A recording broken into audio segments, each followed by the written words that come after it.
क्या कामयाबी का कोई सुनहरा नियम होता है? अगर हम जेसी पेनी के कहानी को देखें तो लगता है हाँ, बिल्कुल होता है। आज हम यही समझने वाले हैं कि कैसे एक बहुत ही सीधे-साधे सिद्धांत ने एक इतने बड़े रिटेल एम्पायर की नींव रखी। तो सवाल ये उठता है, एक खेत में काम करने वाला लड़का जिसकी महीने की कमाई सोचिए सिर्फ $2 और कुछ सेंट्स थी, वो आखिर अमेरिका के सबसे बड़े रिटेल एम्पायर्स में से एक का मालिक कैसे बन गया?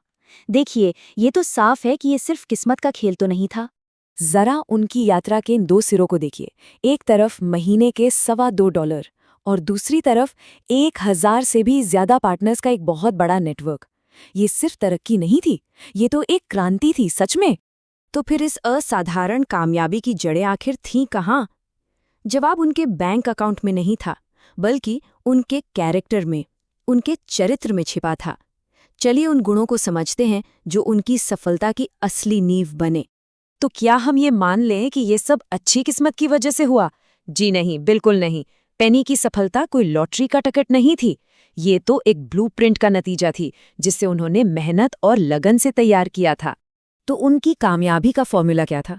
असल में 4 चीजें थी। पहला, एक ऐसा उत्साह जो कभी खत्म ही नहीं होता था। दूसरा, एक बिल्कुल साफ विजन कि उन्हें जाना कहाँ है। तीसरा, लेजर की तरह फोकस, सिर्फ एक ही लक्ष्य पर। और इन सबको एक साथ जोड़ने वाली चीज थी लगातार बिना रुके की गई कड़ी मेहनत। और यही तो उनका मूल मंत्र था। वो मानते थे कि सिर्फ मेहनत करते रहना काफी नहीं है, आपको ये पता होना चाहिए कि आप मेहनत कर क्यों रहे हैं, आपका लक्ष्य क्या है। मेहनत और लक्ष्य का यही कॉम्बिनेशन उनकी कामयाबी का असली राज था। अच्छा, कैरेक्टर तो मजबूत था, लेकिन सही मौके का क्या? यही कहानी में एक बहुत जरूरी मोड़ आता है। ये वो पल था जब सिर्फ उनकी मेहनत नहीं बल्कि उनकी तेज बुद्धि भी काम आई। जब जिंदगी का पहला बड़ा मौका उनके दरवाजे पर आया, तो उनकी जेब में थे सिर्फ $500। अब इतने पैसों से कोई साम्राज्य तो नहीं बनता।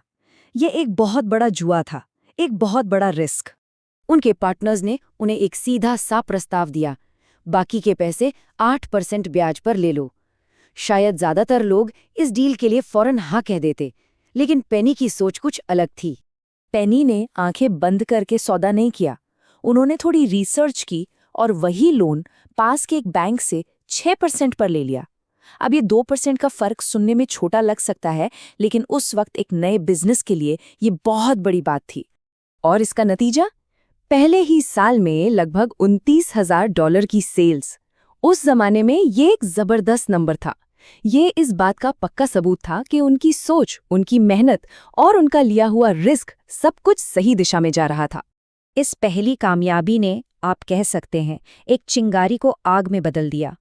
अब कहानी एक दुकान की नहीं रही, बल्कि एक चेन रिएक्शन की बन गई, जिसने देखते ही देखते एक दुकान से सैकड़ों दुकानों का एम्पायर खड़ा कर दिया। जरा रफ्तार देखिए। 1902 में पहला गोल्डन रूल स्टोर खुला। इसका सिद्धांत था, कस्टमर से वैसा ही बर्ताव करो जैसा तुम अपने लिए चाहते हो। सिर्फ 2 साल बाद 1904 तक 3 स्टोर खुल चुके थे। और ठीक तभी उनके पार्टनर्स ने उनके सामने एक ऐसा प्रस्ताव रखा जिसने सब कुछ बदल कर रख दिया। पेनी के पास $30,000 कैश नहीं थे, लेकिन उनके पास उससे भी कहीं ज्यादा कीमती चीज थी, लोगों का भरोसा। उनके पार्टनर्स ने सिर्फ एक कागज के टुकड़े पर, उनके एक वादे पर उन्हें अपना पूरा बिजनेस सौंप दिया। पैसा नहीं, उनका चरित्र ही उनकी सबसे बड़ी दौलत थी। अब हम उस सीक्रेट रेसिपी पर आते हैं जिसने पेनी के एम्पायर को इतना बड़ा बनाया। ये सिर्फ नई दुकानें खोलने के बारे में नहीं था। उनका असली इनोवेशन दुकानों में नहीं, बल्कि उन दुकानों को चलाने वाले लोगों में था। ये सिस्टम एकदम जीनियस था, एक ग्रोथ मशीन की तरह। इसके 4 सिंपल से स्टेप थे। स्टेप 1, अपने ही सबसे अच्छे कर्मचारियों को ट्रेनिंग दो। स्टेप 2, उन्हें पार्टनर बनाकर एक नया स्टोर खोलने भेजो। अब आता है स्टेप 3, वो नए पार्टनर अब अपने नीचे नए लीडर्स तैयार करते हैं। और आखिर में स्टेप 4, हर स्टोर का मुनाफा अगले स्टोर को खोलने में मदद करता है। ये एक ऐसा साइकिल बन गया था जो खुद ब खुद बढ़ता चला गया, कभी न रुकने वाला। तो बिल्डिंग मैनेजर्स का असली मतलब क्या था? इसका मतलब ये था कि पेनी सिर्फ स्टोर नहीं बना रहे थे, वो लीडर बना रहे थे। उन्होंने इंसानों में इन्वेस्ट किया और उन इंसानों ने मिलकर एक पूरा का पूरा साम्राज्य खड़ा कर दिया। तो लोगों में निवेश करने के इस सुनहरे नियम का नतीजा क्या निकला? खैर, जो आंकड़े सामने आए वो हैरान करने वाले थे। नतीजा 25 करोड़ डॉलर से भी ज्यादा की सेल्स। ये सिर्फ एक नंबर नहीं है, ये उनके उसूलों का, उनके सिद्धांत का सबसे बड़ा सबूत है। उन्होंने कोई एक दुकान नहीं बनाई थी, उन्होंने एक ऐसी मशीन बनाई थी जो लगातार कामयाबी पैदा करती थी।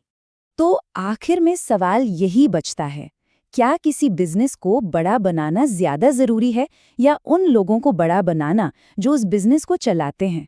J.C. पेनी की विरासत इस सवाल का एक बहुत ही साफ जवाब देती है।